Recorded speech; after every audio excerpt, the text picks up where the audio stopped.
me tell that we all should be living into or learning from. And so I've invited my friend Kip Roth to join us today for Fun Friend Friday. I'm just going to check some technology things while everybody takes a moment, logs in, lines up, steps in, do the things that we normally do when we come into a room in a group like this. There we go. Good morning, Elizabeth. That just tells me everything is on track and perfect. So thank you, Elizabeth. So here's the reason that always, I get a little nervous with a Fun Friend Friday. Good morning, Kip. Good to see you in the house. I'll probably invite you in just a minute. So, go finish the hair and makeup and, check the earbuds or whatever. So often we'll do a test drive on Fun Friend Friday just to make sure all the technology is right on Thursday evening. And so you can do that by setting up. If you didn't know, you can broadcast through Facebook or post through Facebook to specific friends. So I'll have a private Facebook live for just me and the guest. And I always at the last minute, just before I hit this play button for the live with everybody, I'm like, oh, did I remember to shift it back for everybody to be a part of? So obviously, since you guys are all here and you're coming in the room and you're signing up and you're saying good morning and you're sharing the enthusiasm, I did it right. So I'm marking my wins. I am marking my wins. And I hope you start your day that way too, that you ask yourself that question of what can I get excited about today? Where can I bring joy? Where am I going to be at my best or step into my biggest moment? So often we just wander through life and we react. I love spending that first few minutes while, I'm brushing my teeth and getting this, just right. Asking where can I be excited today? What can I get excited about? What's going to spark joy? And obviously Fun Friend Friday, you all know, is one of my favorite days of the week. Every day is, but I love the Success Life Lives with Fun Friend Friday. So my guest, Kip Roth, Olympic skier, silver medalist, national champion, attorney, and not just, your average, I hurt my back in an accident, ambulance chaser attorney, but no, he was an attorney that in the state of Florida represented disabled and handicapped individuals in civil rights and filed class action lawsuits that impacted thousands of individuals and created millions of dollars worth of benefits and services and things like that as part of the litigation. So this is playing at the top of the game, standing in the federal courts trying to create law that would impact lives for a generation. And if that wasn't enough, and if his mother couldn't be prouder, he decided, you know what, I think I'm going to go off and try real estate investment. I think I'm going to go off and see what it's like to create a business from the ground up and become a realtor and an investor and an entrepreneur. And then I'm going to coach people on how to have that same independence and that wealth mindset and raise a kid, and just live a normal life. I would have just sat at the bottom of the ski slope after I picked up that first medal being look, I'm done. People call me over, call me out. I've done what I needed to do in this world and I am over. But now Kip went on to do more, bigger, better, and he's still not slowing down. So I think there's a story in there, and I think you'll understand why when we get together here for Fun Friend Friday. So as we begin to start the morning, hit the share button, hit the like button, hit the invite, tag somebody button, and I'm going to do the official invite the guest in the room thing, if I can get my big fingers to work. All right, I think I've invited you, Kip. I'm not sure. Yeah, I sent you the invitation. So if, let me just do one more. That must be adding you. Go ahead and give me another quick hello, Kip. I see we did this in the dress rehearsal, that sometimes it's really hard to get Facebook to respond. Here's the funny thing is, we did this yesterday and it took 3 times for the connection and all the buttons and widgy-wadgies to connect and do what they were supposed to do. And then Kip was like, I'm not sure what I did, but I'm just going to do whatever I did yesterday again one more time and hope it works. And so I get the fear. There we go. There we go. Now, Kip's over there just panicking, just I would rather be going downhill against world-class competitors than trying to do this Facebook Live thing. Da da da da! You have arrived in the room, sir.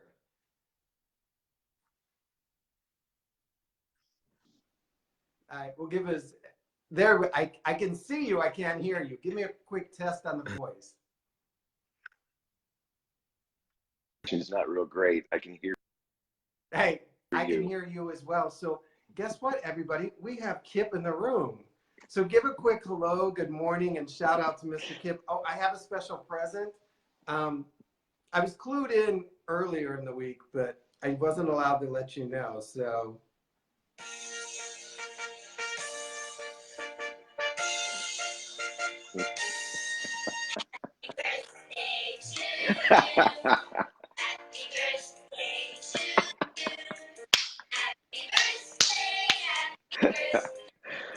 Oh, Dan. should I just keep playing it all day long so you get really red in the face, or are you red out? Yeah. Am I pretty red?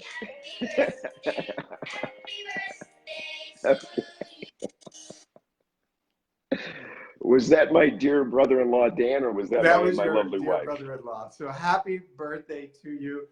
I thought about the Spanish version, but I thought, no, the annoying kid voice should probably haunt you through the rest of the day instead.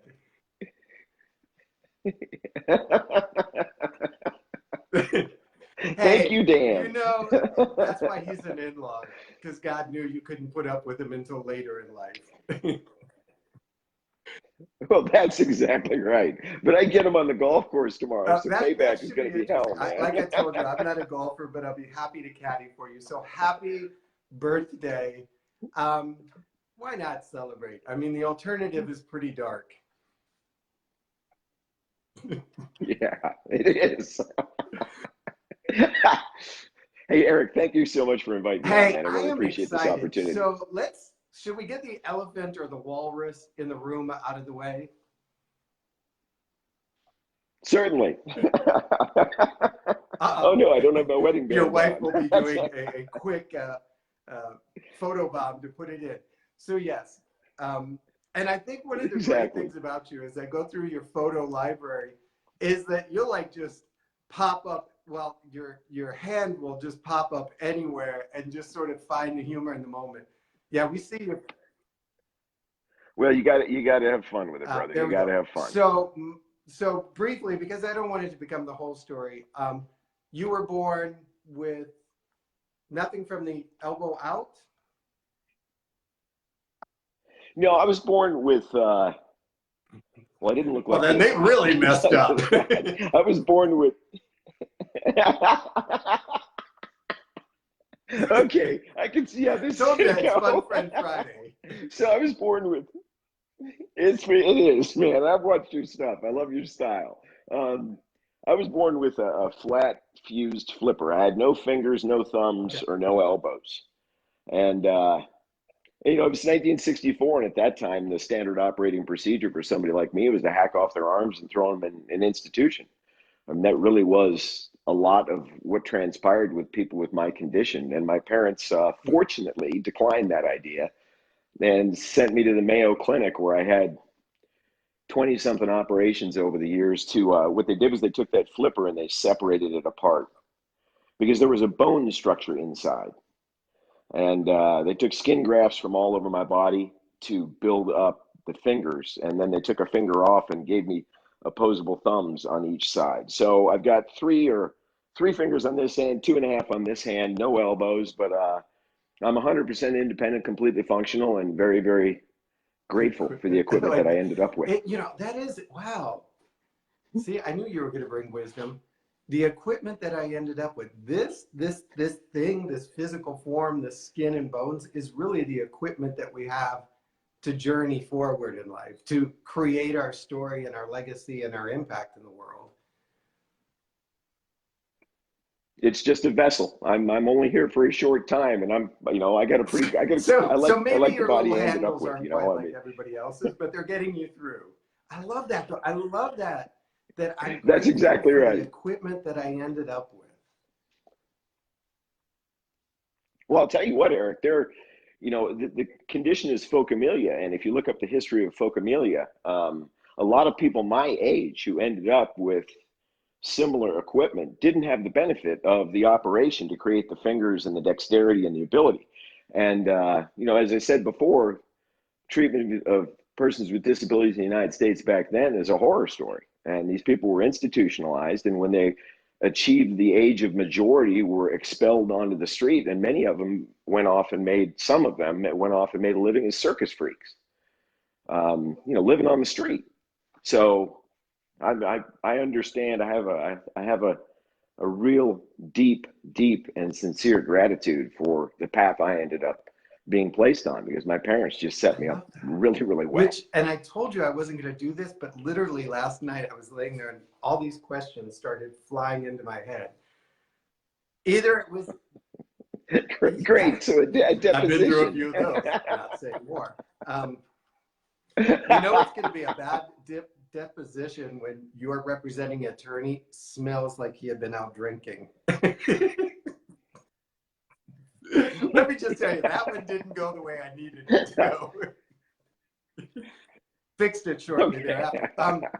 But no, maybe it was just the tofu pizza that made me think of all these. But anyhow, so my first question really was, and I hate to read questions, but I'm going to anyhow. Who helped shape your perception of yourself as a disabled person? As you said, you could have ended up as a circus freak, all of that. And instead, you were an Olympic skier, silver medalist, national champion, collegiate athlete as well, in downhill skiing. Tell me it was giant slalom, because that would just add to the lore. Actually, my specialty was downhill. And then you went on to represent it's a bit of a rush. Civil rights throughout the state of Florida, and actually large class action lawsuits. And then business owners. Yes. So you have a very clear perception of yourself that is maybe contrary to other people. I do, and it came. Who helped shape that perception? My parents and my brothers. I got so indescribably lucky to end up in the family I ended up with, because my parents, my father brought me home and introduced me to my three bigger brothers and said, "This is your little brother, and the only way he's going to make it is if you give no quarter," which likely was the most superfluous instruction ever uttered by a human being, telling your brothers not to take it easy on you. But my parents had two mantras. My father, every time I encountered an obstacle of any type, it was amazing. This is what I saw. He turned his back. He would say, "You'll figure it out," and he'd walk away. And so if I wanted to do something, I had to develop the dexterity. I had to go through the trials. I had to figure it out. And it was discouraging. It was frustrating. It was painful. It wasn't a bunch of fun. But when my mom saw me struggling, she had a mantra. Her mantra was, "It will get better." And so I grew up with these two mantras. From day one, it was, "You'll figure it out and it'll get better." And when I had my own children, I realized just what they were doing. The mantras just as easily could have been for themselves as they were for me. Because how scared did they have to be? How impossible, just when I had my first child and I realized, what love really is. I look back at what my parents went through, and I'm convinced at this point that, yeah, he's saying you'll figure it out because he didn't have an alternative, but right, but at the same time, I think it was for him as just as much for me. And then the same with my mom. I mean, she's, I'm coming home crying from being bullied and whatnot, and other people doing whatever they do to persons who look different. And I was upset, and she'd say, "It'll get better." I think that was just as much for her as it was for me. But, your specific question was, who shaped, and my brothers. My brothers. My brother Hal amputated a couple of my teeth with a hockey stick. My brother Mark broke my arm. My brother Scott, don't even get me started on that. It was rough and tumble. They treated me just like everybody else. But I'll tell you what really drove me was I didn't want to Ah, lead a parasitic life. I did not. I wanted independence so bad because my brothers, particularly my brother Scott, they zipped my jacket, they tied my shoes, they helped me put on my skates, they made snowballs for me during snowball I was fights gonna say because wearing mittens this took a probably lot wasn't of really an work. advantage. Well, I couldn't even get them on. So, I mean, until a certain age, I was dependent upon them. And while they were incredibly gracious and caring and loving and included me in everything and treated me the same, I could see it in their eyes, and I felt the pain that I wanted to be independent. And so that's what shaped me, and that's what drove me. My parents, with their incredible fortitude in repeating those mantras, and then my brothers, who just they taught me how to. I My love brothers it taught me how because, to as do I everything. told you, it seems like sometimes the questions, the first one leads to the 10 other that are running through my head. And the second one was really, how did, in this case, that mantra shape or have you used to shape the perception of your disability for other people? Like, so often we have people rush up to us and, oh, no, I got it. How have you used those mantras to change the perception of disability in your family, in your life, in your career? That's a good question. I realized from a young age that, like it or not, I have two responsibilities. The early responsibility was becoming 100% completely independent, reaching my full potential, at least physically. All right, so I wouldn't be a burden to anybody else. The second realization was the second duty I had was I'm an ambassador, whether I like it or not. You know, I'm probably, or I might be, the first person in your life that you've seen who looks like this. And that's certainly true for many, many, many, many others. And we all dream of that scene from Star Wars in the bar where Luke and Hans walk in and it's full of freaks and nobody notices, right?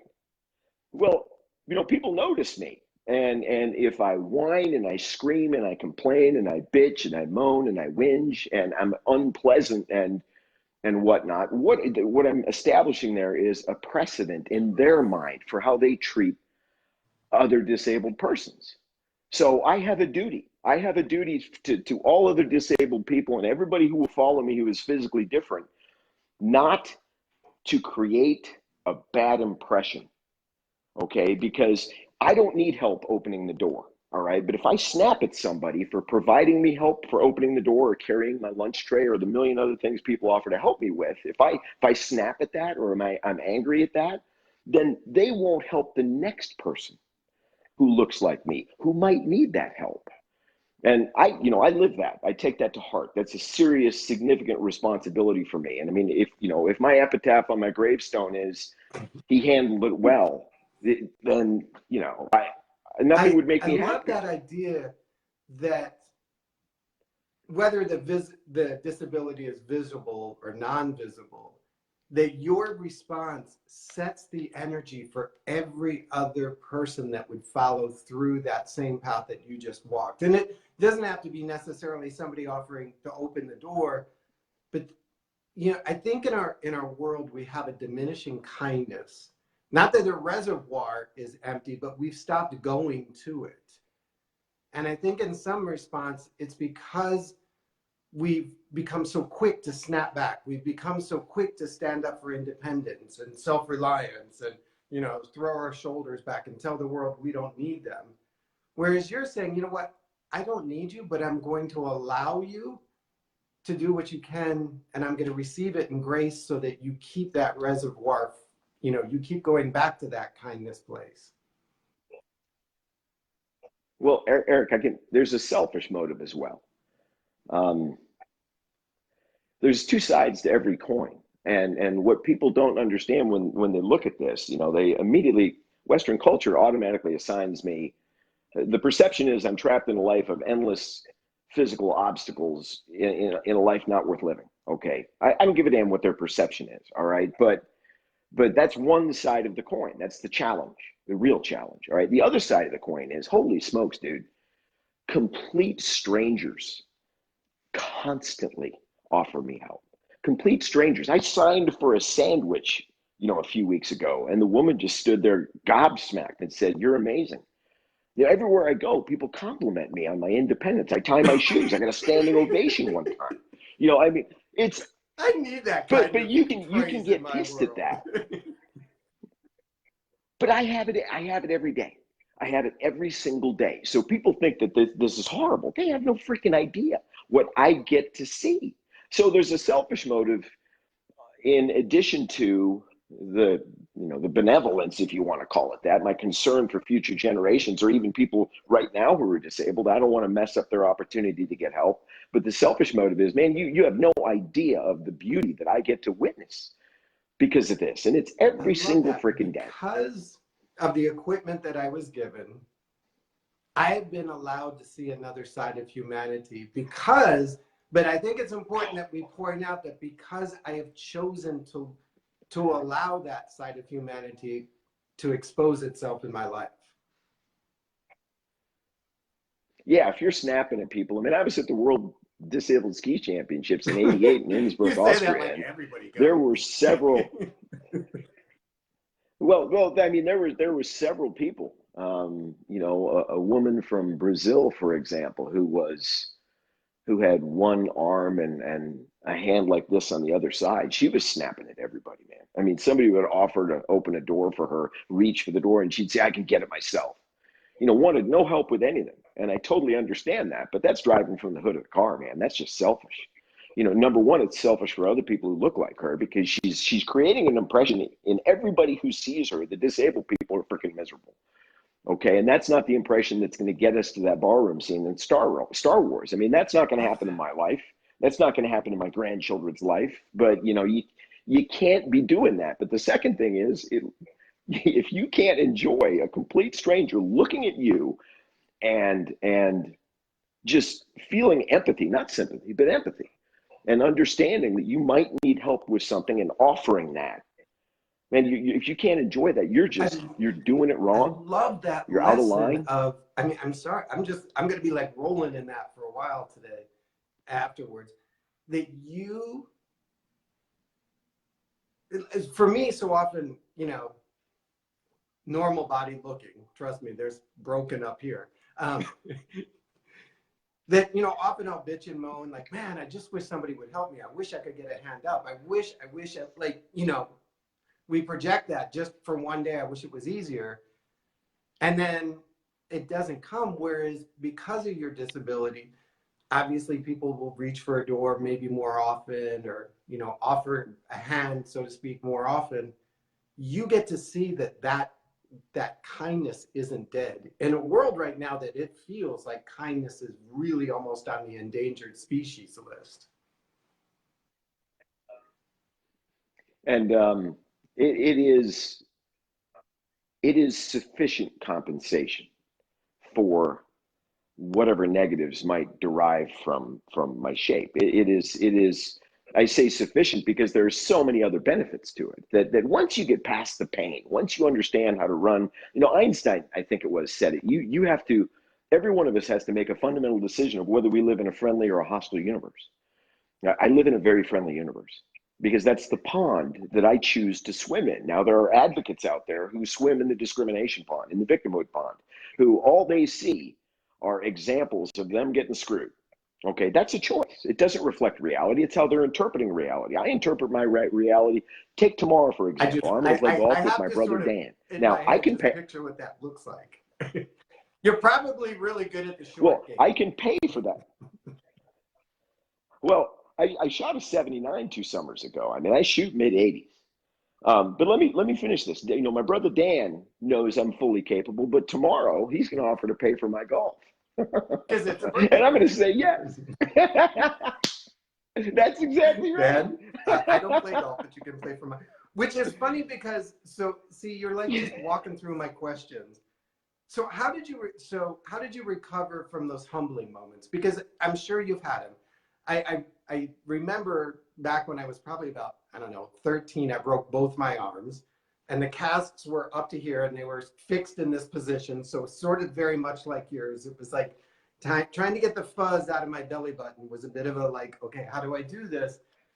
And I went to we went out for dinner as a family. I went to the bathroom, handled that well, even with my little casts. 501 jean button flies are not as easy to put back on as they are to take off. And so here I am. You're gonna you're gonna laugh, man. But when I was growing up, I I couldn't. I figured out how to wear 501s my freshman year of college.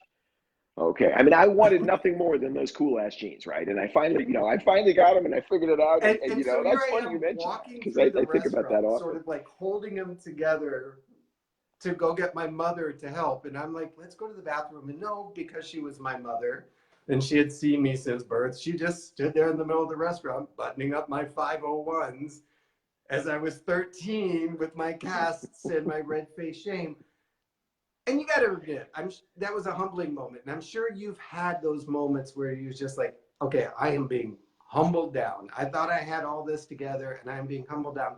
How do you get back into that spirit of success, that back into that spirit of, I'll figure it out, it'll be better tomorrow? Well, the two mantras my parents taught me: you'll figure it out, and it'll be better tomorrow, as you just said. But the other thing is, what causes human happiness? What causes human happiness is the perception of progress toward an identified aim. That's not a guess. Functional magnetic resonance imaging technology and all the studies by Acor and Seligman and all the positive psychologists, that's happiness. So look where I started. I had nothing. Okay. And every single day I woke up, I could do something that I couldn't do the day before. That is the definition of human happiness. I couldn't button my shirt. It took me years to figure that out. I figured it out. That's a huge shot of dopamine every day that I got closer. So how do it's now at this point, it's ingrained, it's hardwired. I'm an optimist. I can't help it, and yeah, I've been humbled. But I have an unshakable belief that the best is yet to come, and tomorrow is going to be a better day. And whatever it is that's in front of me, But, I will figure it out. but I And think I've never you doubted touch that. on something very simple but relevant. I couldn't button my shirt. Now I can. So often I think we try and measure like really long distance, really long achievements. I imagine when you began your Olympic skiing career, you were just happy to be able to put the boots on by yourself. Well, yeah, I mean, when I was 5 years old and 6 years old when I started skiing, I'll never forget my dad. We went to Loveland Basin. Anyway, it was a rope tow. And I looked at this speeding rope going by, and I looked at my equipment, and I'm thinking, man, I mean, this thing's going to yank them off at the shoulders, right? I mean, they're going to be gone. And my dad, he would put me between his legs and grab the rope and pull me up the hill. And then, like the third time we got to the top of the hill, and he looked at me and he said, one more time, and then you're on your own. And sure enough, I'm like, whatever. I'm like 6 years old. I'm like, let's go. And I got to the bottom after that next time. And he did his routine. He said, you're on your own now. I'll see you at the top. And then he turned his back on me. And, I sat at the bottom for looking at this rope, wondering, I mean, he's lost his freaking mind. But and then my brothers cheated. My brother Scott hauled me up. My brother Mark hauled me up, and Hal. I mean, they cheated a little bit, and then Dad admonished them to stop. And eventually, I was left alone with what I call the test. Western culture is predicated on this nonsensical idea of whatever you do, Yes. you have to dodge Thank the you. test. Well, all the happiness in life is in that test. Neurologically, economically, socially, I mean, everything you want, you have to take the test. And the beautiful thing about this, one of the benefits is, I didn't have a choice, man. Right? When I went to school, it's not like they could say, put on a long sleeve shirt and sit in the back, nobody will notice. It was I had to take the test, and everybody else, or a lot of other people, have the option. And that's the beauty of this. It's you have to I take got the to stop test. you because, And then man, once you first you're lighting up this side of the screen. I know you can't see the comments, but you got Carmen and McLean and Matt and I think your brother and dozens of people McLean Hermes, just shouting out. And don't forget it's his I love birthday, you, so we have to McLean. send him all kinds of gift cards. But on the second note, you got to take the test. And we live in a culture, and sometimes as parents, we try and avoid putting our child in that test because we want to protect them and keep them happy and safe and cuddly and wrapped up in their swaddling even when they're 16. And I see the outcome of that with young adults that have never taken a challenge. And that's a whole nother conversation. I have a daughter, she has a disability. Often people will look at me and think I am the cruelest dad on the planet because I'm just like, you fell down, stand up. Like if I fell down, I'd stand up. I wouldn't like dig up the sidewalk and move it out of the way. So I love that idea that you see the test as the reward. The joy in life is the more tests you take.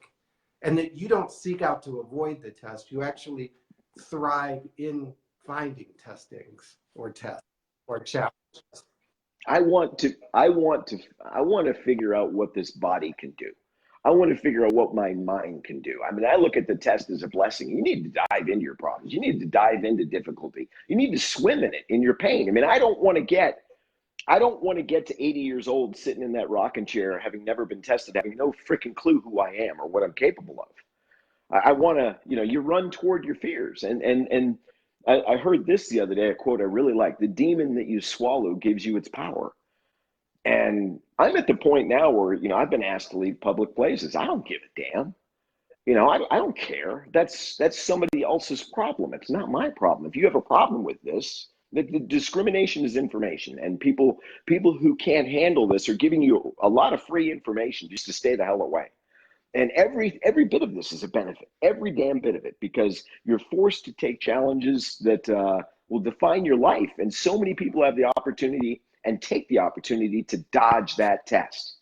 And they want to they want to arrive at their death safely. It's idiotic. There's like 3 lessons I'm going to have to study on today. Stop dodging the test. I mean, now granted, I wasn't take it, man. Step up. There were some days that I got a sore throat because dodging the test.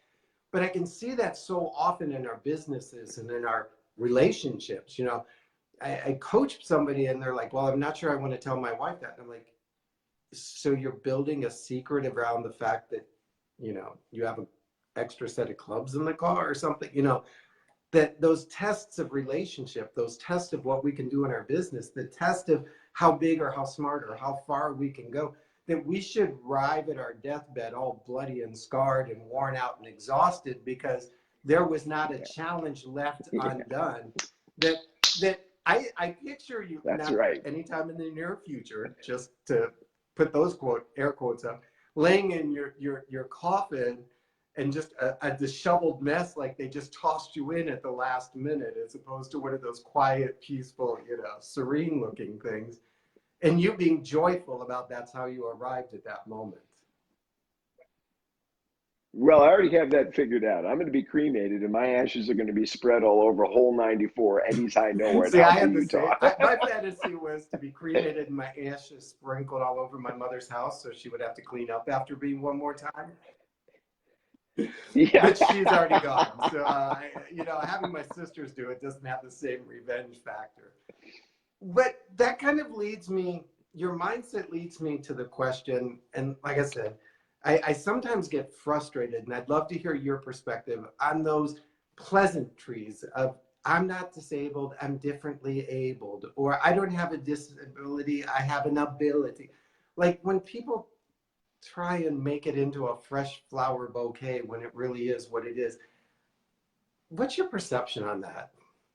As a disabled person who has defended disabled people in the courtroom, who has had to write the word disabled in litigation after litigation at the federal level. So here's the deal, Eric. If you could please maybe look up. Can you get on your computer and look up the word disabled? If I screw it up, thesaurus.com he's still going to teach us on your iPad. No, but here's the deal. Language is the reducing valve on consciousness. And what that means is I perceive more than I understand. I understand more than I can articulate, and I can articulate more than I can make somebody else understand. And the bottom line is the word disabled is a disaster. It connotes inability. And I'm sorry, I don't there's nothing I can't do of importance. I don't qualify for the word disabled. And I'm sure McLean, look at Stephen Hawking. Yeah, he was incapable of walking on his own, but to call that guy disabled is an insult. The bottom line is there isn't a word in the English language that properly describes people like Stephen Hawking or McLean Hermes. The word doesn't exist. And so I carry the label disabled because I'm forced to.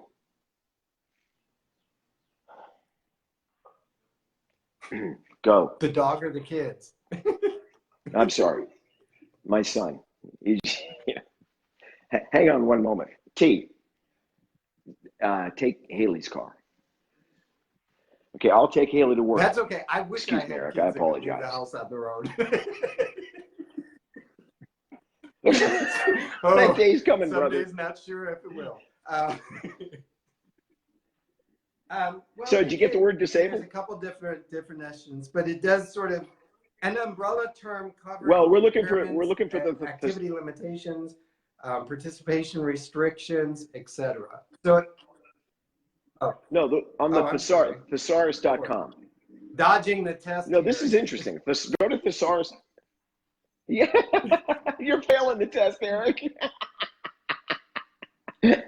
So go ahead with your teaching while I have to do my homework. Okay, yeah, good idea. Because we are live. Excuse me. I am new at this, man. So in any event, the word disabled doesn't fit everybody, but that's the only word we have, and it creates this. It's just if you look at the definition, society just imposes a relentless subjective devaluation of our lives, and it's just not accurate. So yeah, they use words like if you took infirm, paralyzed, weakened, wounded, confined, disarmed, hamstrung, hurt, lame, maimed, sidelined, stalled, wrecked, broken down, decrepit. Oh, that feels good. Helpless, incapable, laid up, out of action, out of commission, powerless, run down, worn out. If you read this list every morning, okay, and you just called. Well, Eric, I got to tell you something crazy. This list? It's in my wallet. I love it. Okay, now teach. Well, it reminds me. There's nothing. An entire culture got it wrong, Eric. An entire culture got it wrong. You can't imagine the confidence you can gain by proving an entire culture got it wrong. They're wrong. And I figured it out because my parents basically forced me to take the test and never did anything for me. And I became 100% capable and independent. And I'm living my life amongst a bunch of people who have that level of that lack of understanding about me. And it just sets my mind where it needs to be. And that is a place where I'm my own person, and whatever they might want to do doesn't impact me in the least. I'm walking my own path, and nobody's here to rescue me, and I've got to prove it to myself and just get it done. As you said, it's in my wallet, and I'm reading back over this list, and it may be different than your wallet, but I'm sure it's pretty close. Infirm, maimed, sidelined, stalled, wrecked, broken down, decrepit, helpless, incapable, laid up, out of action, out of commission, powerless, run down, worn out. I know people as a coach and just a planet walker, people that are living this definition that have never, quote, been officially identified as handicapped. And yet, because I would see you walking through a restaurant, I would say, oh, and especially maybe to my son, oh, he's handicapped, honey. He was probably born, and I would use that definition, handicapped or disabled, as the starting point of defining who you were. And again, my daughter often, and I think I use it as a shorthand. So help me figure out how to say it that honors her and other individuals. Often as a shorthand, they'll say, yes, my daughter's disabled, so therefore, can we get a table near the door? The reason I'm asking is because I've got this, now I really feel sick. I've got this problem thing called my daughter that because my daughter is, quote, disabled, I need some help to manage, navigate, organize, educate my child. You're telling me every time I use the word disabled, I'm basically saying, and if I make it through this list, I am a good host. I'm basically saying my daughter Eva is handicapped, my daughter Eva is infirm, my daughter Eva is paralyzed, my daughter Eva is weak, and my daughter Eva is wounded. My daughter Eva is disarmed, my daughter Eva is lame. I give up. She's none of those things. It's painful. Well, see, that's why I said, Eric, I mean, you were busy looking this up while I said this, I think, but language is the reducing valve on our consciousness. We have a language where we assign labels, not because they're accurate, but because those are the only words we have. We can't describe certain things with our language. You can't describe the color orange. You can't describe the color purple. You can't describe, the sound of a bird. We have language that limits our consciousness. And so when somebody calls me disabled, crippled, handicapped, here's the test I use. Is it true? Is it true? Because if it is true that I am useless, well, then I need to address that. I need to get better. If it isn't true that I'm useless, then why do I care what they say? Either way, I'm not getting emotionally involved. Either way, I'm not owning that. All right, because that's somebody else's perception, and I just walk away. Okay, I'm not going to react to that. But as far as you're describing your daughter, you just tell her the way it is. An entire culture got it wrong. An entire half of the hemisphere got it wrong. In India, they worship persons with disabilities, and I got to tell you, I could have made that work. I have a feeling you would could have made that work in that angle. Oh, baby, I'm going there on vacation. But you understand what I mean? It's just a word that an entire culture got it wrong, and they haven't corrected it. I don't spin the world backwards. If you could turn it upside down, there's two lessons, and I can't forget the other one. What is the word you would like to like? And I have it in my notes. This is why I think it was really last night waking up. Haley, how does she tell your story to her friends? How does she describe my dad's disabled, knowing that she probably has learned not to use that word because of your modeling and your leadership in the house?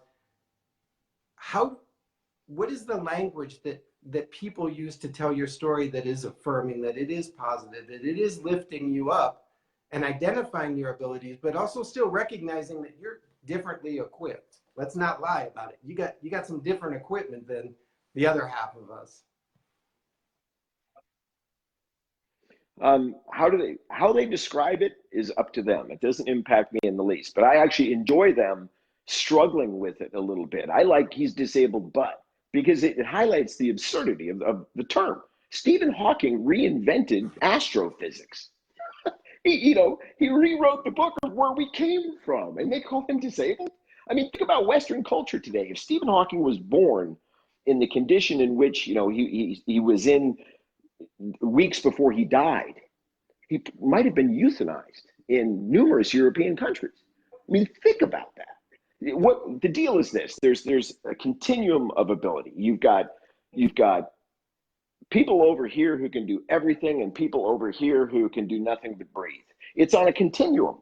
All right, and everybody falls on that continuum. And our job as a culture, as a society, is to maximize the return on everybody, to empower everybody to reach their full potential. Look at it this way. If you took every person on Social Security disability income in this country and put them in one place, it would be the 8th largest state. And as a culture, we tell those people, you're freaking useless. They have to prove they can't work, okay? What would happen, which is my favorite question, what would happen if we just turned that on its edge, okay, and gave them a different definition than you're useless? There's some pretty basic labeling, some pretty basic psychology here. You tell somebody they're useless, that's their belief, it becomes their windshield, they look for evidence of that, and poof, you're useless. What would happen if we told them they were capable on some point of that continuum? Because that's what we're doing as a culture, and it's freaking stupid. Now you know why he won major class action lawsuits and changed Florida. I imagine in the courtroom, they would just sit down and go, "We give up."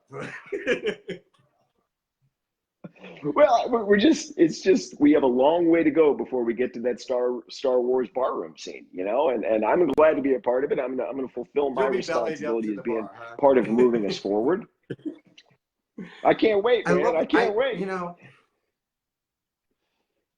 and I am grateful for you helping me with this, because as a father with a kid who is on the spectrum of abilities in different ways, I often like, okay, yes, she is disabled. Okay, let's get past that, because here's what I need. Like, if you guys need to put her in that box, in that label, in that zone for me to get special services, get special assistance, get her in the right classroom, Or fill out the damn form. and I'm Just like fill out the okay with the form. labels, but I need the actions.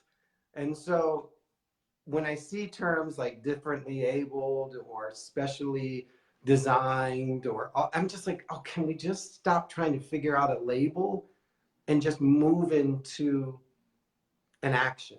And so maybe that's where because I agree now that I think labels just, it's like, yeah, her disability and your disability are so far apart that, I mean, if I was providing services, I couldn't manage both.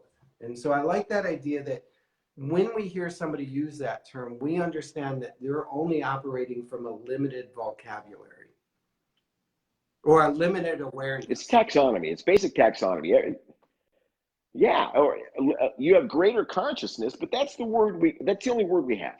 And so what you need to teach your daughter is the difference between the use of a word, because there's no better word, and what she truly is capable of. And their universes apart. She's got And it. she'll It's get me it, that's because, and slow. the confidence, well, the confidence you get from that.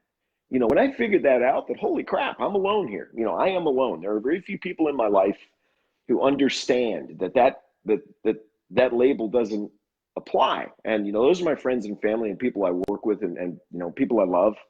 And everybody else got it wrong, and that just makes it so simple for me. It makes it so simple, right? Because if somebody's hung up on it, it's great information. Okay, that's where you are, and maybe I spend my time helping you get beyond it. Maybe I don't, but at least I know where I stand. But what I think is amazing, and I didn't want to lose this lesson, so it's been like humming in this very small piece of my brain that still works, um, is if somebody does call you disabled and you have this list in your wallet or a variation of this, and it includes the word powerless, and they're like, oh, you're so disabled. It's like, am I powerless? How am I displaying powerlessness?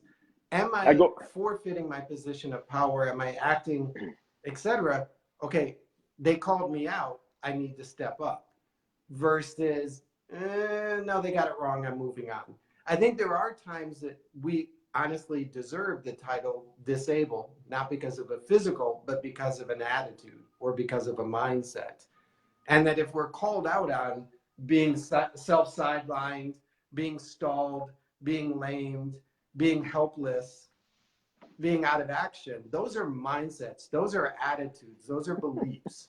And if somebody calls us out, then that's up to yes. us to fix. If they call us out and we know differently, then they've mislabeled us. So why are we putting it on? It's like going into the closet and realizing you're on the wrong side. You're on the wife's side, not the husband's side. Pick a different outfit. Yeah. I learned this early on. I mean, there's 7 billion of you freaking people. you know, I spent the first 15, 20 years of my life trying to prove to everybody who would listen that I wasn't disabled. Okay, then I realized there's 7 billion of you. That takes a lot of energy, man. Okay, I Let's see, mean, one you a know, I day. spent I spent a lot of yeah, I mean, seriously, when I walk into a room full of people, it used to be my approach that I had to make other people comfortable. Okay, and then I grew up about 21. I figured out there's 7 billion of you. I'm not gonna. It takes tremendous psychic energy to be aware on that level and spend that energy trying to make somebody else get over this. I mean, the fact that they can't return the courtesy of ignoring it as I do is their issue, right? Return the courtesy of So I ignoring don't. it or managing it the way I do. Yeah, I mean, figure it out, man, because I ain't got time for it. I'm going on to the next big thing. Okay, if you want to come along, that's great. And you can look at me and ask questions, but let's go. I mean, if you can't get past it, you're just not It's going to be a part of my so life. only as a parallel, my daughter, so her right side is like, it's just lazy. We call it lazy side. So the other day I was chopping something, and so I'm right-handed, so I'm using the knife in my right hand and I'm holding it with my left hand. And she goes, me do, me do. And I was like, oh Lord, like, am I really ready to hand this kid with one arm a knife? And where's her brother, just in case? So I hand her the knife, and naturally I hand it to her in her right hand. You could see where that was going. So finally, really in frustration, but also remembering a lesson somebody else said, was that I have to operate my equipment, you operate your equipment. I just sort of set the whole thing down in front of her. I said, I don't know what you're going to do. Figure it out. This is the end result we're going for. Here's some tips along the way. Please don't cut something off that we have to go to the doctor about. Her equipment, I can't tell her how to figure it out. I don't live in that world. And even if I did, it would be different for me because of my perceptions, my history, my experience, my age. I think, as you said, manage it the way I'm managing it. Like, just meet me where I'm at. Don't try and like be me. Just meet me where I'm at and echo it. But I think on our bigger scale, our non-different equipped individual, you got to do you. You got to figure out your equipment, your giftedness, your talent, your specialty, your language, your voice, and figure out how you're going to impact and go through the world and create silver medals and class action lawsuits and empires in real estate. Nobody else is going to be able to model it for you perfectly. I believe that every single one of us has an absolute moral duty to play the hand that we've been dealt to the very best of our ability. That's the call. That's the test. And every day you see people not taking that test. And your daughter has, she's blessed because she's going to walk a journey where she has the blessing of a problem. And in handling that problem and overcoming that problem and mastering that problem is tremendous happiness. That's not a guess. It's neurologically established. It's amazing She because, can, like, when I'm away from her and she's at school, I get like all these emails like, she is so joyful, she is so happy, she is always the sunshine in the room. I'm like, really? Because she's my daughter, so we have a different relationship. She does not go through life bitching and moaning. And I used to think it was that she wasn't aware of it, but I think now having this conversation with you on this level, she's just like, whoop, got off the bus today by myself. I'm rocking, made it down the hall without tripping. It's going good. Came out of the bathroom and my dress wasn't tucked in my panties. It's good. That she really has learned that the challenge is the joy. It is. And I call it the blessing of a problem. And the problem of not being able to button my shirt for 6 or 8 years, whatever it was, I worked my ass off on that. And I got to tell you, today I still get payoff because when I button my shirt today, Eric, it's very rare when I don't smile and think about that. And people don't in Western culture today. One of the issues is that we no longer honor the ordinary life. We no longer honor anything except the extraordinary athletic achievement. Everybody seems to be bored with the average life. And my goodness, that's your life, man. That's your one shot. Enjoy it. And for heaven's sakes, I get off when I button my shirt because I'm thinking, I used to not have freaking fingers, and look what I can do, man. And it's the blessing of a problem. There's tremendous opportunity for joy in handling that problem with a level of grace. Again, you must have really like snuck in and stole my note cards. Because I was going to ask you, how does success on the ski slopes and the courtroom differ from the success in life today? Like, I mean, you got to admit, standing on the podium, having the silver medal hanging around your neck, or knowing that you just won a class action lawsuit for 56,000 individuals that is going to impact and change their life for the better. Those have got to be pretty pinnacle moments. How do those compare to every day? And I think it's a foolish question now after hearing the button my shirt story. Well, for years and years, I didn't talk about my Paralympic, not I see Olympic, it, my and that's where Paralympic we've journey. I argued. didn't It's an talk about it. Olympic. And I, You get a medal, it's made of silver, it's an okay, I Olympic. appreciate The that. Paralympics is just because they didn't have enough spots Apparently, on the regular team. The bus wasn't big enough for so everybody, so they anyway, divided it in two. okay, we can agree on that. All right. So um, I didn't talk about it. I didn't hang up any of my hardware. My wife didn't learn about it until we'd been dating, I think, a I would year. have been polishing Right? My that mom, my before we were mom on told every her. date, just as my safety message. Well, it's for the same reason that I carry that thesaurus entry in my wallet. Uh, it wasn't about the podiums. It wasn't about the hardware. My neighbors, I skied with them all the time in Utah. They didn't find out about it until I think we were there 3 years. I don't talk about it. I hadn't talked about it. And I hadn't talked about it because it had nothing to do with the end result. It had everything to do with the journey. It's you set a goal and you break it down into its constituent elements and you hammer on those elements every single day until you achieve that goal. And that right there is the definition of human happiness. That's it. And I derived so much energy and so much happiness and so much confidence from pounding out thousands of miles on my bike and lifting weights for a decade and skiing my ass off and breaking my legs and getting stitches and working my butt off to make that happen, that everything else was irrelevant. If I'd come in 10th place, I was a changed human being. And so I hadn't talked about it, I hadn't hung my hardware. And this is what my kids are like, Dad, where's your medals? Well, they're somewhere in the closet. I don't know, because that has nothing to do with the benefit I derived from that experience. I hear a question. So what I hear you saying is empty goals are the ones that include the hardware.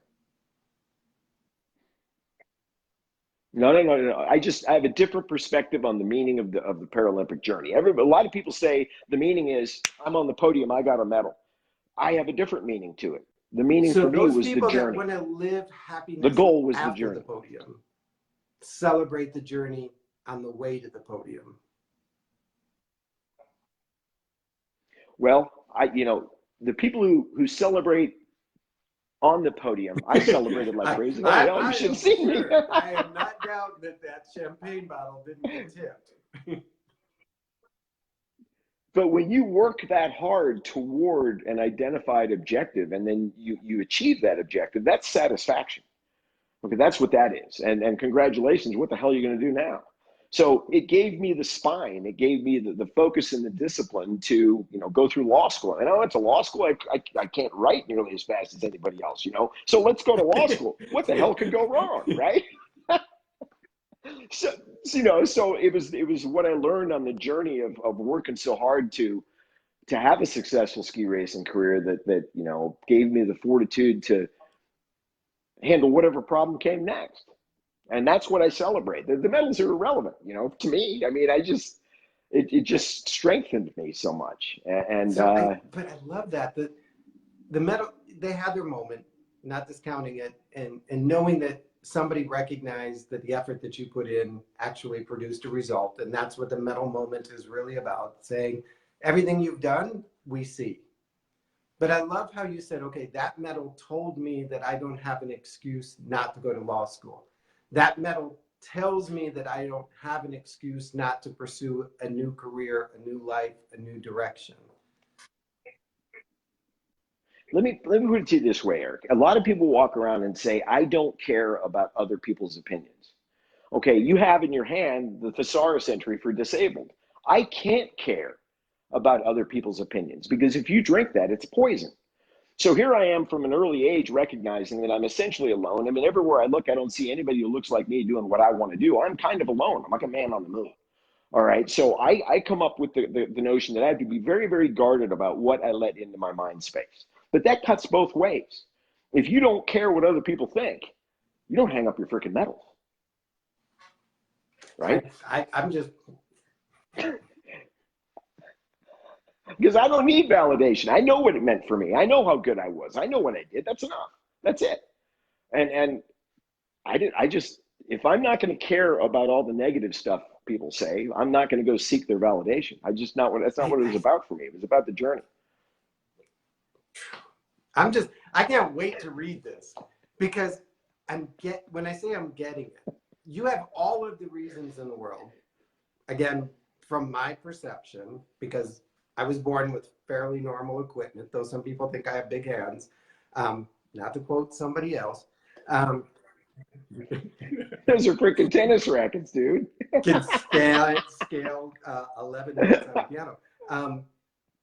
But from my perception, you have the ability, you have all the reasons to play small, to be safe, to Yeah. have doors open for you, or demand a little extra from the universe because you were given a little less at the start. And you said the moment that poison starts to creep in, I'm dead. And so I guard Yeah. myself against the words, you carry them in just so you don't forget what those poison words labels look like. And I had to say, if I'm going to take the attitude of, I don't care what you think of me, then even my successes, I can't be doing for you to validate that I'm not disabled, to validate that I'm not handicapped, that I validate that I'm not lame or broken or wicked or whatever. And so it's very natural for you to receive the award, receive the success, but set it to the side because it's like, you know what? It's who I am. It's what I do. It's the journey I'm on. It's not the award that I was seeking in order to get your validation, your approval of my existence on this planet. I have a right to be here regardless of what I achieve. Yeah, and my father, it was funnier than hell. We were at the after the closing ceremony of the Paralympics in '88. I was thinking, wow, I can't wait till the next Paralympics. I'm going to get, I'm going to get a gold medal. And my dad pulled me aside and he said, if you go to law school, I'll help you out with paying for it. And just essentially, I immediately, the message was next. Okay. And it's not this, it's not the Paralympics. You've been there, done that, go do something else because you're going to brain, and not, not that Paralympians don't have brains. He just looked at me and said, next. And it's boom, back to reality. He's right. I've got a mission. I've got stuff that I want to get done in this life. And I can't be skiing all damn day and get it done. Bad at dad for that. But that's, the hardware part also speaks to that because I didn't want that to be the highlight of my life. Not that there's anything wrong with that. I wanted more. I wanted something different. I wanted to explore a different realm, law, whatever. Now real estate, now public speaking, now coaching. I mean, I always want to try something. How does What's that next? affect your parent? Because all of your children are, and again, air quote, normal able children. Though as a parent, we often disagree with that. How does that shift your parenting? Like your parent, like I always say generational parenting, the lessons you learned from your mom and dad that you had to experience as a child, how are you utilizing those in your kids, or how have your kids benefited from that?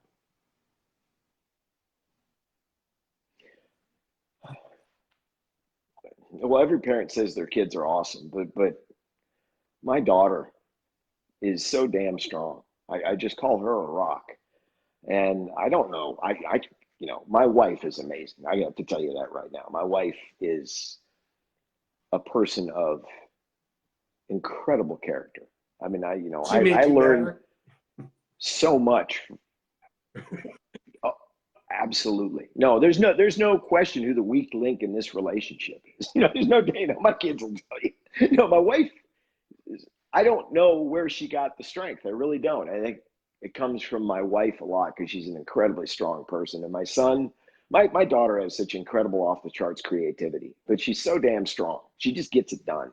Then my son went and got a job and decided that job wasn't for him. And he went and got another job and he's got his eyes on, he's doing tremendously academically. And they just get it. They seem to. What I had to do with it, I'll never know. I'm just very, very blessed to have the kids that I have and the wife that I have, that they seem so far to be on the So right my path. kids I'm are super 10 and proud of them. 9, and they'll often mock me with, they'll say, "Oh God, I know what you're gonna say." So I'm sure. I have a Yeah. picture of my son the other night. He jumped into my bed as he was going to bed, put on my reading glasses, picked up a book, and had a highlighter. And he's like, "Look, I'm you." And I'm thinking, I'm okay with that. I'm okay with the fact that you see me as somebody who reads and takes notes while he does it. Um, what is I did. what is the I quote did, your man. kids are most Go ahead. famous for mocking you about? Find a way or Find a make way a or way. make a way. Like, like they'll just Yeah. Don't walk and tell me. go, "I know, I Dad. used to, Find a way or I make used a to, way." But do you have a minute? yeah. Well, I pretty much trained the word can't out of their vocabularies from an early age. We used to find them, when they said the word can't, just figure it out, find a way or make a way. And,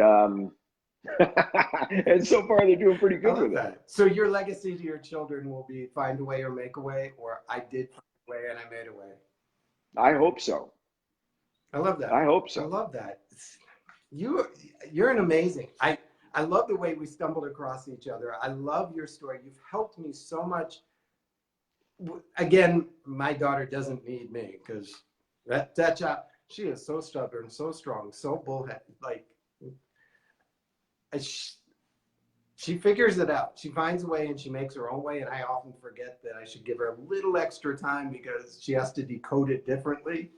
Um, but She has the keys to a journey that can be unbelievably fulfilling. She has the blessing of what our language defines as a problem. And oh my gosh, the benefits of that. She is so blessed to have that unique attribute that will set her on a path that so very few other people get to walk. And if you live in that friendly universe as opposed to the hostile, and you stay in the right pond with your attitude, well, and oh my gosh, it she's, could be I fun. guess when I say Unbelievably fun. accidentally stumbled into it because she's 9, I don't think she's quite had the coaching and awareness level. But she honestly lives like people will just come up and, "Oh, you're so sweet. Would you like this?" And like they're always just drawn to her laughter and her silliness and her happiness, and she echoes it back. I mean, her bus driver laughs every time they see each other. She's got the that she's chosen to live in that happiness. And I as a dad, I pray that I know the world is going to beat up on her. I know the world is going to toss some things at her that I hope that she can find a way to just let that go and stay in the other place. Because I'm sure you went through that as a kid in high school and trying to get the date and all of those other things that, we all do have. We're all tender Oh, beings for a while. it can be, it was brutal for a while. I mean, it was very, very, very, very difficult. It's not easy, but that's the beauty of it. Strength doesn't come from wins. Strength comes from getting kicked in the gut and knocked down and having to get back up. That's where strength comes from. I mean, if you look at the person born on third base who thinks he hit a triple, what does he bring to the table? Right? Strength does not come from winning. Strength, your daughter has an opportunity to grow in ways that other people just won't ever experience. And when you embrace that, oh my gosh, what a life you can I'm live. going to be perspective shifting soon. I can see it. And with her brother. Her brother, Good. my all-time favorite video of life is she's about 2.5, maybe a little older, and she has one of those lightsaber swords, and she is beating him like mercilessly on the back porch, and he's curled up in like the fetal position, and he's both laughing and telling stop, and she's going at him. I'm like, that's my girl. That she may be doing it one-handed, but she's taking down her brother. And I was spying through the window. It wasn't like I was encouraging it, just for all those parental conscious people. But as I saw that, I thought, she'll stand up for herself in the world. Now she'll do it with laughter and joy, and she wasn't trying to kill him. That's changed over the years. But when I saw that, I realized, so she's always had it. It's me that's delayed. It's me that's incapable of seeing it, just pulling from the list. So I'm disabled. I'm a disabled parent. Just a reminder of this. Just a reminder of Just reminded that they got it wrong, Eric, They and got everything it. else is noise. Oh, that is our closing statement. Well, I was going to say take the test. But when you hear those labels given to you, when people say those negative sideline comments, you're never going to be able to do it. You're too old, you're too fat, you're too lazy, you're too poor, you're not socially in the right group, you're economically challenged, you're, whatever. When you hear those labels, just go, they got it wrong. It's noise. It's noise. Because See, and here's what it does. When you get curious, then you can ask, yeah, what else did they a get lot. From my perspective, there's a lot, wrong? including the size of Yeah. the seed in an avocado. But it's just noise. And then create the noise that you want to hear and tune into that, because we're not going to achieve success because of what other people say. We're going to achieve it because of what we want to do. And once we've gotten to that level, we put the hardware into the side, because that's not the end. And that's when I often talk about living a life of success isn't about getting to a pinnacle moment. It's about being in the moment as our highest and best self and growing into that moment that's about to come through the moment that we're experiencing it. And I think you're a perfect example of that, of like, I couldn't get stuck in those moments because I wouldn't have been able to see all of the greatness, all of the kindness, all of the joy and love that's available in the world. The beauty of The a beauty of a problem. problem, my friend. Find a way, make a way. Beauty of a problem. Don't avoid the test. Create opportunities for kindness to show itself. You've got a quote book, buddy. Hey, listen, Eric, thank you so much. I really will tell you, when you Thank get a chance to go back and read the comments, and do check in from time to time, because a lot of it happens in the replay, you are going to be overwhelmed with the impact that you made today, not only on my life and my daughter's life. So I want you to know that you're making generational impact. Because honestly, Thank you, I Eric. struggle as a dad. I'm just a really bad dad overall, and she's my anyhow. So I'm shifting on that. So I thank you for that gift to me on how to see it and how to understand it. And to the many people that you've impacted, your story is bigger than a silver medal. I missed the gold by, I think, 6/100ths of a second. But I'm not bitter about it. You said silver medal like 5 times on I'm podcast. proud. Damn We've it. got McLean Hermes. She's going after her gold and her silver. See, McLean Hermes is. I had the pleasure, the honor of meeting her and her family and watching her swim. I mean, her whole freaking upper body's out of the water. She's like a damn motorboat. But she is rewriting the record books for the Paralympics. She's just an astonishing human being. And I love her. I love her whole freaking family. And you want to have somebody on your program who just. And I say that in tongue in cheek because of Matt, but I remember meeting McLean, gosh, it has to be about 5 or 6 years ago. And we were in a crowded room, and at that point, she still had some limited sight, but it was, for all practical purposes, gone. And she's navigating and bopping and weaving and in and out of the crowd and in and out of the chaos. And I sort of like, I thought that was your blind daughter. like I know we don't hang out and have dinner every night, but did I get the wrong kid? And Carmen was like, I don't know. Like, that's one of my favorite families. They're just astonishingly. They're just amazing. I love them. And anyway, that's somebody that you might want to talk to, because she's a freaking rock star. I think she's off at college right now, or getting ready. It's she's taking your shoes. She's getting her college money through sports. Smart people. Good. I'm hoping my kid finds the sport real soon.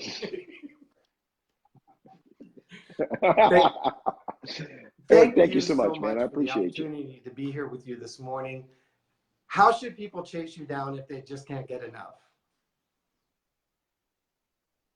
Follow me on Instagram at Kip Roth, and on Facebook it's Yeah, and connect if KIPROTH. you have a Please question, if follow you me, follow me, have, follow me. he loves being in this place and being of service to others.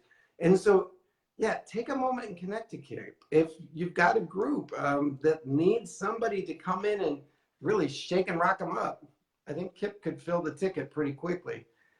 In the meantime, I'm going to be chasing you down because you have inspired me. Everybody else, I'm going to move this up to YouTube later in the afternoon, and we'll have it transcribed for you as well if you need it. Until then, I will see you guys on Monday morning. Till then, go out and live your life with success, or at least, as Kip has taught us today, open it up for kindness to occur. We got to start encouraging people to be kind. We've got to receive that kindness in the grace and the spirit that it's being offered, and we're going to just choke it off. Yeah, you're an inspiration, my friend. Thank you. Have Thank a you, good Eric. day.